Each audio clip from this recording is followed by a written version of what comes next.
It's the Locked On Flyers podcast for Monday, November 27th, your daily dose of Flyers news, analysis, and high quality content. Is wondering if the Flyers got goalied this weekend or there were some other issues going on there. It's a whole mixture. It's a bag of stuff. We will get into that stuff, plus have our Nemesis of the week all on today's show. Your Locked On Flyers, your daily podcast on the Philadelphia Flyers. Part of the Locked On Podcast Network. Your team every day.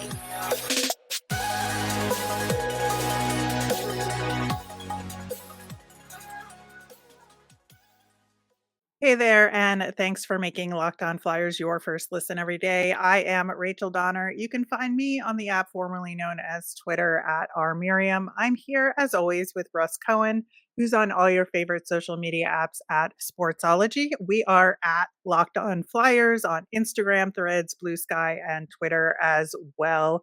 Today's episode is brought to you by Sleeper. Download the Sleeper app and use the promo code LOCKEDONNHL to get up to $100 match on your first deposit. Terms and conditions apply. See Sleeper's terms of use for details.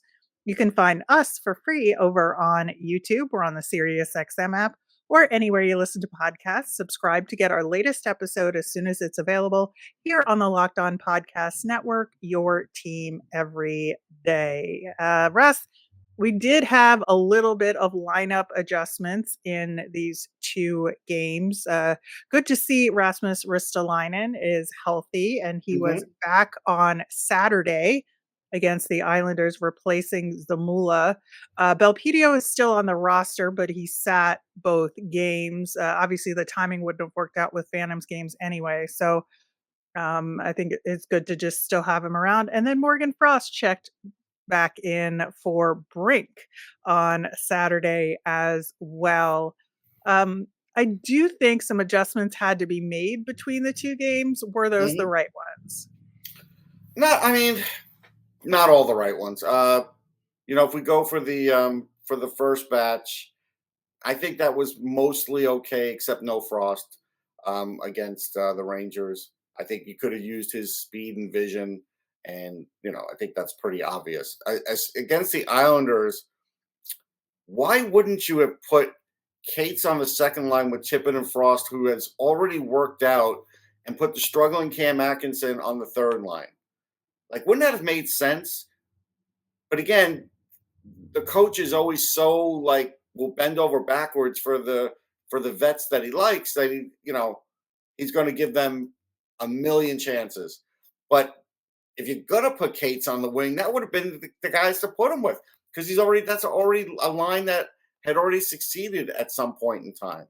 But that didn't happen. And then honestly, it's great to see Risto back. But now you're going to see even less time for young players on the blue line. And honestly, I'm more worried about the blue line in the future than the forwards. I think the forwards they have, I think most of them will develop, except they're just not going to use Ollie Lixel, right? But we'll talk about that on Tuesday. But as far as the guys on the blue line, that's what I'm worried about. Because again, now it's like veterans ahead for as long as John thinks they're going to be competitive. Right. And that's, if you want to be competitive, but there's a better way to do it to work towards your future. But he's not going to do that. He's just not going to do it. He'll put in Zamula every once in a while now. But Mark Stahl should not play 5 consecutive games. Will he? He probably will. Yeah, I'm curious to see what he does with that over the next week, which we'll get to in the Nemesis segment to some degree. But I do think we have to keep an eye on that for that reason that Cam York is really the only younger guy getting any time, unless you want to count Travis Sanheim in that conversation. No, they're past. I mean, even York has played enough NHL games that he's sort of past that point. Yeah, where he's like a permanent NHLer, and, Right. and that's not going to change. That's for sure. I think that, if you look at the weekend, you could say that the Flyers got goalied in the course of these 2 games in a lot of ways. I think both opposing goaltenders played tremendously. I mean, also, like, Sorokin, especially, I just thought was incredible. It Mhm. obviously in that game, with 40 saves was a huge factor there. Um, I also think that at some point you gotta get beyond the goalie, right? You can't Yeah. get goalied for 2 games in a row Like, there was overall. more glaring stuff that went on in the Ranger game, but just as an example, the one move, and even Al Morganti said it, the one move Owen Tippett has on goalies, don't you think the goalie knows that move too? So of course Sorokin was going to stop that. As good as it looks when he rushes the net, Sorokin knew exactly what he was going to do. Right. And he stopped it. So is it a high danger chance? Sure. Is it predictable from the goalie standpoint? Yes. Yeah, obviously on the Flyers side of things, super happy for Sam Ersson getting that shutout Yeah. against the Islanders, 25 saves in that game. And, obviously he didn't have to work as hard as Sorokin did in that game, but the stops he made were good ones. I thought, especially in the overtime period, there were some point blank shots that he turned away. Yeah. And the Flyers decided this is going to be a shot blocking game. Okay. That's Yeah. fine. I mean, again, they blocked a million shots. It got them to overtime. They went through that. They went in a shootout. Okay, but again, my whole thing is you just beat a team that's in the mushy middle. Like that's what you're beating, and you are going to end up in the mushy middle too. You're not there today, and so that's fine. But eventually, that's where they're heading. Well, I mean, I think that's something we'll have to see in terms of strategically how they approach these next several weeks of a lot of hockey against some pretty solid teams. I think the other elephant in the room here is the power play. And if you looked at, post game against the Rangers, John Tortorella was very salty about it, said, he wasn't gonna talk about it. The power play was 0 for 7 for the 2 games, But he 8 needs to score. talk about it. He does, Well, he and he does. needs to hold his coaching staff accountable for that. They had 8 scoring chances on the power play against the Rangers, 3 shots on goal in 1 power play that the Flyers had against the Islanders. So, it's not like they aren't getting chances. It's like executing on those chances has been the issue. They've had little moments of success here and there this season, but any sort of consistency just isn't there. Well, here's some predictability from John Tortorella, okay, and from the power play. So the Rangers, if you noticed, put 4 guys up in the box, right up at the line, right up. Right. And so the minute the Flyers were going to make a zone entry, a Flyer had to go through 3 or 4 guys. When are you going to change that? Power play 3, power play 4, power play 5. When are you going to go look at the coach and tell the players, we're going to dump and chase it now? Because these guys are all stacking it up on the line for the zone entry here. We can't get past that with one guy going against 4. You can't do it. It's Yeah, and that's obvious. what's so interesting to me because, I think that sometimes we get a little tired of dump and chase hockey and we want more Right. clean zone entries. And that is 100% true. And I Sure. don't think that changes. But there are occasions where dump and chase is the right strategy. And against this Rangers penalty kill, it was very clearly the right thing to do. And they were trying to do, quote unquote, the right thing by carrying the puck in the Right. zone. And it's just like, this is one of those rare He was occasions where you wasting a wanna do minute it. off of every power play, Yeah, off the beginning. yeah. That was just the part of it that was so amusing to me, is that, like, I have said over and over again, I want them to carry the puck in the zone more, Right. but this time, a dump and chase would have been the right move. Yeah. I mean, but that's the thing. Adjustment. So another thing was, Yeah, like, look, I'm not Kreskin here. I knew Zibanejad does well against the Flyers. He did. I knew yeah. Kreider gets up for the Flyers. He does. Uh, None of that's surprising. But the thing with the Zibanejad line was, I spoke to Blake Wheeler after that game, and I said, "Hey, the Flyers had the middle clogged, so it seemed like you guys had a concerted effort to spread things out." And he goes, "Yeah, look, we're playing a towards team. They're going to try and block the lanes. So what we're going to do is be patient and we're going to make those cross ice passes and do everything." Right. If you are that predictable, then you are in trouble when you play a good team, because the Rangers just looked through that and they were just like, oh, okay, they're playing the same old, same old. Well, we'll we'll work against that. Yeah, I think that part of it was astonishing to see, like, a lot of what we talked about pregame for that play out exactly as promised, with Zibanejad playing that well, with Hathaway trying to bait Truba into Yeah, and something, Trouba, I and spoke to him, and he was like, "Listen, it wasn't the right time of the game." Like he knew what the Flyers were doing there and what Hathaway was doing there, and he was like, "No, not doing it." yeah, The other thing is, when you get into the coaching aspect of things, and I think some of this has to do with the coaching aspect. So a long time ago, Emil Francis told me when he was a Ranger GM and coach that players were getting too comfortable when they were basically going to have a night off before a game at home, right? So what he would do is he would get them in the hotel the night before the game, even across from Madison Square Garden, so his guys would have a curfew, and guess what? They would be rested. So we talked about 2 days ago. We talked about how the Flyers could maybe not be ready to face the Rangers, because I thought the Rangers would go in that morning. No, they went in the night before. That is the old school move if you want your team to be prepared, holiday or not.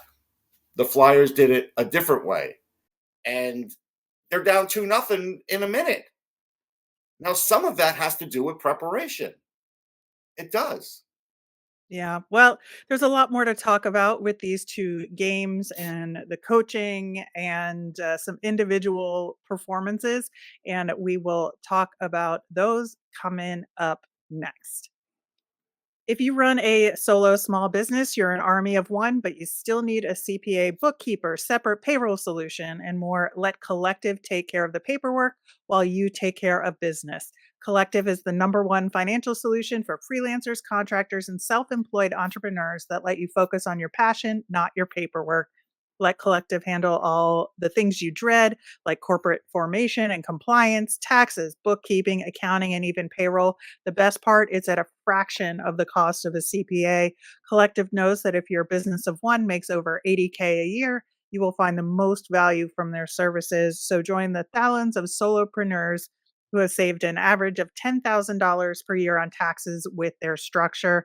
Right now, Collective is offering a month free and no onboarding fee when you go to collective.com/lockedonnhl and tell them Locked On NHL sent you. That's a $550 value for free when you go to collective.com/lockedonnhl. That's collective.com/lockedonnhl. Tell them Locked On NHL sent you. We will be having a mailbag segment this Wednesday, as per usual. So send us your questions via email, lockedonflyers@gmail. You can DM us on Twitter or comment over on our YouTube channel.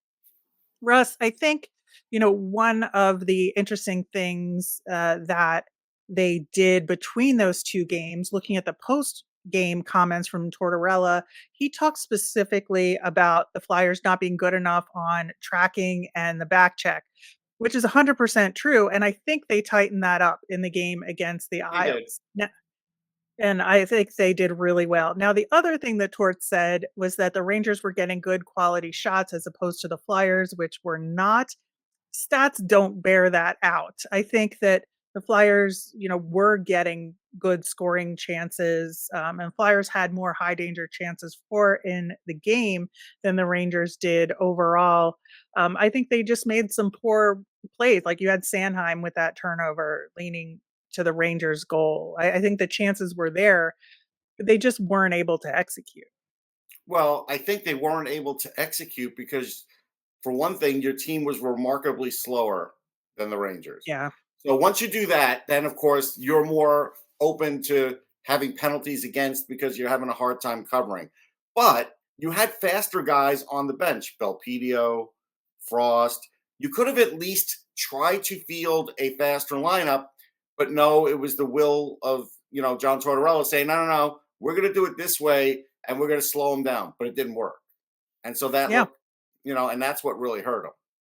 Yeah, and that's what I thought. They did adjust to the Islanders, and they learned from that other game that they lost to the Islanders and what they had to do to at least Yes. prevent the Islanders from getting chances. And I thought that Tortorella did a really good job with usage in that game, Hmm. especially in the third period. Really tightened up the bench and saw the right guys out there for the overtime. Like nobody was benched for poor performance. It was getting the right guys out there at the right time, which led to a really exciting overtime period.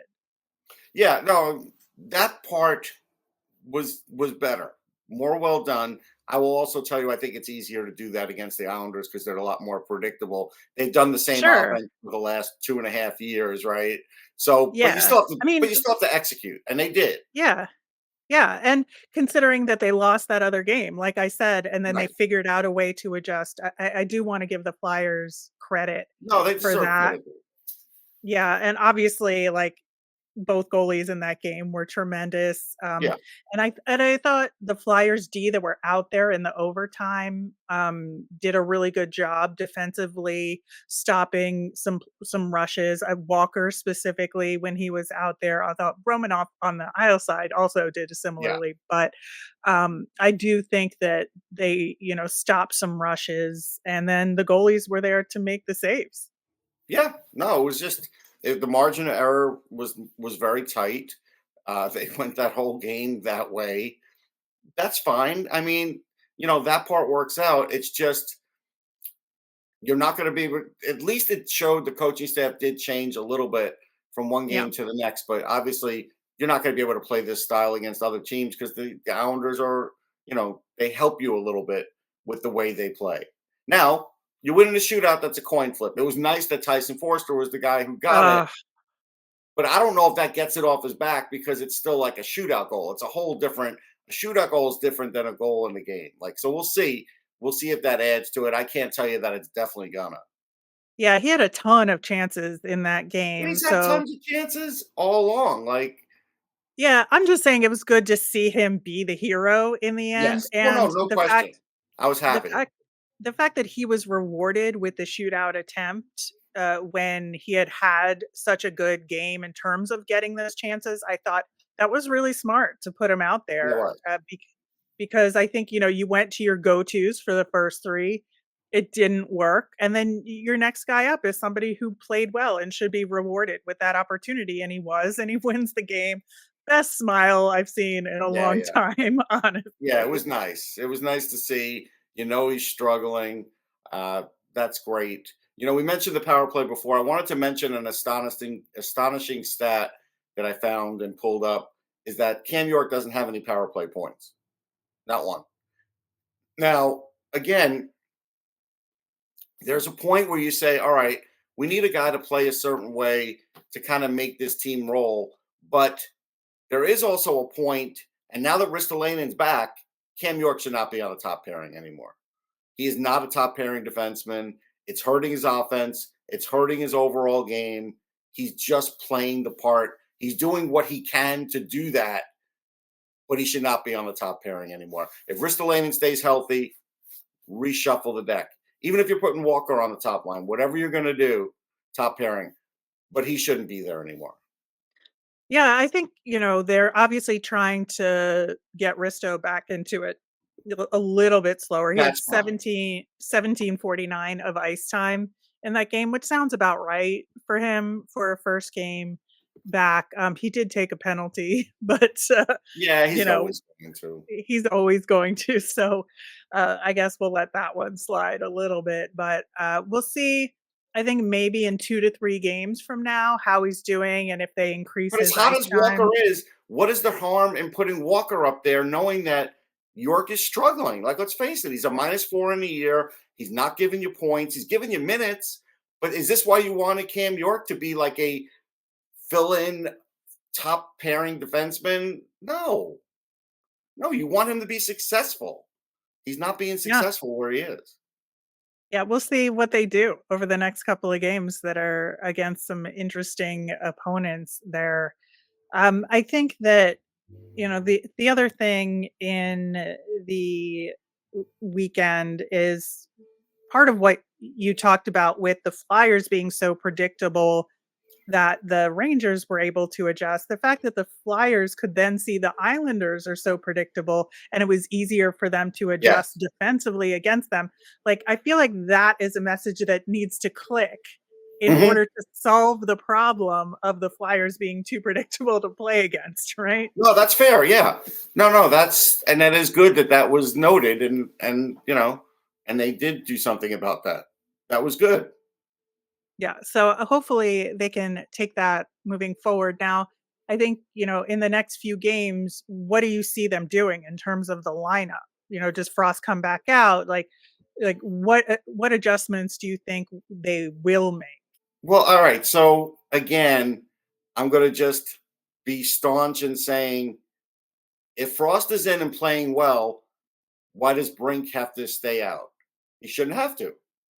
He Yeah. should be able to come in for somebody else that's struggling, whether that's Paling, whether that's Lawton, whether it's obviously Delorier, but it seems like I can't even mention that Delorier should be out of the game. It's one of those guys. So I would like to see Brink come in, Frost stay in, and take one of those other guys out. Do you think they're going to do that? I don't. No, I don't. But I think that is the right thing to do on the forward side of things. I mean, like you said, uh, based on the personnel the Flyers have and who they've been playing against, I think those personnel who are put out there are doing the best they can. I just Yeah, think that there's some potentially better combinations out there that they haven't tried yet, and maybe they should give a shot at this point in the season. yeah. I think it's fair. I mean, but again, I just don't get the feeling it's going to happen. I think the coaching staff circled these games against the Metro, and they're like, we're going to play a veteran heavy lineup against these and do the best we can and try and keep our playoff position. And I really feel like that's what they were trying to do. Yep, I think so too. All right, speaking of the Metro, we've got more Metro games coming up, and the Nemesis of the week, which could be related to that, coming up next. You know that feeling when your favorite Flyers player scores a hat trick? If you want to get that feeling and win 100 times your money, play daily fantasy hockey on the Sleeper app. As the official daily fantasy app of the Locked On NHL Network, Sleeper is our top choice for daily fantasy sports, especially daily fantasy hockey. Fans can also play daily fantasy on NFL, NBA, MLB, and college football on Sleeper, and entries can be made in under a minute.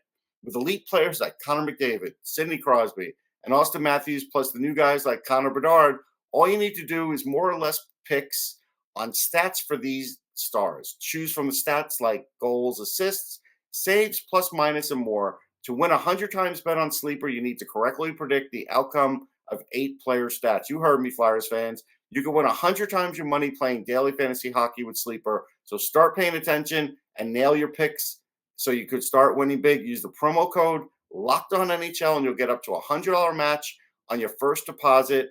Terms and conditions apply. That's code LOCKEDONNHL. See Sleeper's terms of use for details and locational availability. Locked On has launched the first ever national sports 24/7 streaming channel on YouTube. Locked On Sports Today is here for you 24/7, covering the top sports stories of the day with local experts of Locked On, plus our national shows covering every league, including Locked On NHL.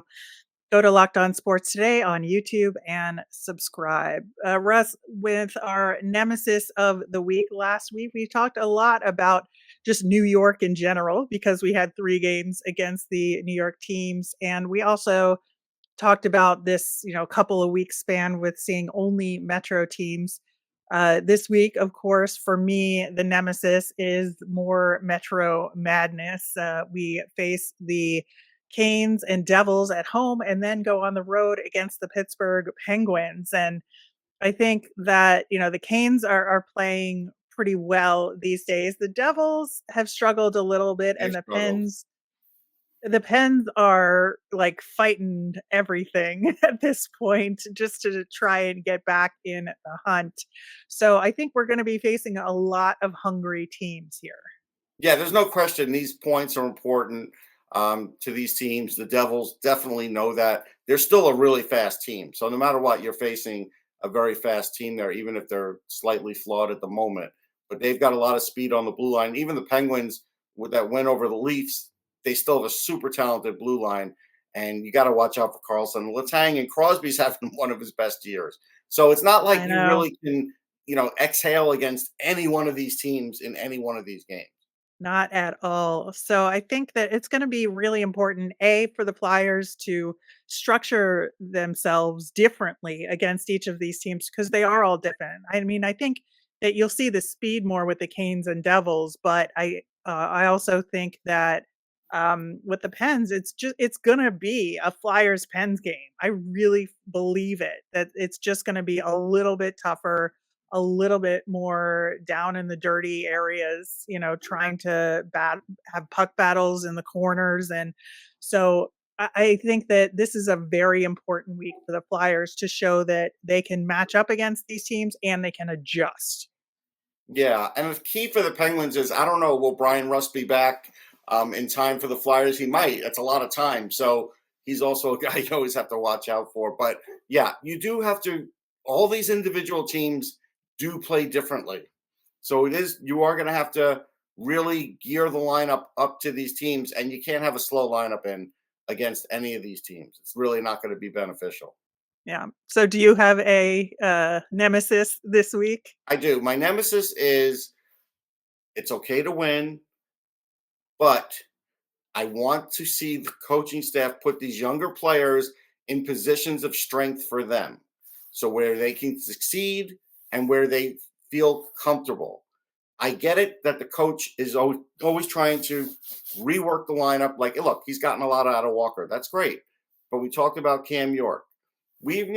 Again, even Tyson Foerster might have to sit a game if he doesn't start scoring because you don't want him to just be a forechecker and everything else and have all these games tick by and not have him score. He's a scorer. At some point, he needs to score. And maybe, the shootout will do that. Maybe it won't. Noah Cates needs to be on the wing.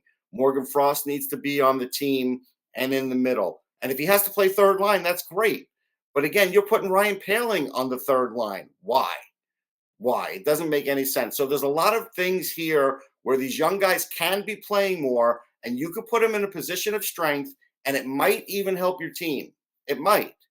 But when they get these, things where it's like, I got to play this guy this way and that guy that way, and all right, you're changing up these players, but are you doing it for the good in the long run?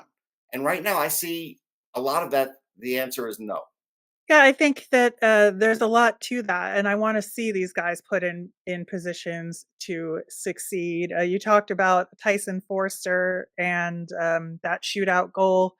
I absolutely hope this sparks him a little bit to get his scoring going. With that shootout goal, one of the things that I do not like about the New York Islanders and attending New York Islanders games is that yes chant. It bugs me so much for no good reason, but like teams are allowed to have chants. You do what you want to do, but that for some reason just bugs me so much. And so to see the Flyers after that Tyson Foerster shootout goal tweet yes with arms raised emoji Yeah. around it, it just made me so happy. So good on you, Flyers social media. You satisfied a need in me to shove that back in Islanders fans' faces because, again, it's irrational. I know it, but I hate that so No, much. listen, I So hate Iceberg. I don't want to hear that stupid air horn. Hate it. yeah, Hate yeah. it. Yeah, we've all got our thing. Some people hate the cannon in No, Columbus. I like the cannon. I think the cannon's okay. I think the cannon's fine. I also don't like the Cartman LA Kings thing. That bugs Right. me too. So, we're all entitled to our little quirks We about are. things we like and don't like And in this is the show hockey. the one day a week we can bitch about it. So we We do. can. Absolutely. All right. That will do it for today's show. Of course, we will be back tomorrow. It will be Phantoms Tuesday, in addition to previewing the matchup against the Carolina Hurricanes. So stay tuned for that. And if you've got mailbag questions, make sure to get them in. Like I said, email us at lockedonflyers@gmail, comment over on YouTube. I am Rachel. I'm on Twitter at rmiriam. That's RMIRIAM. I'm Russ. I'm at Sportsology, SPORTSOLOGY. Have a great day, everyone.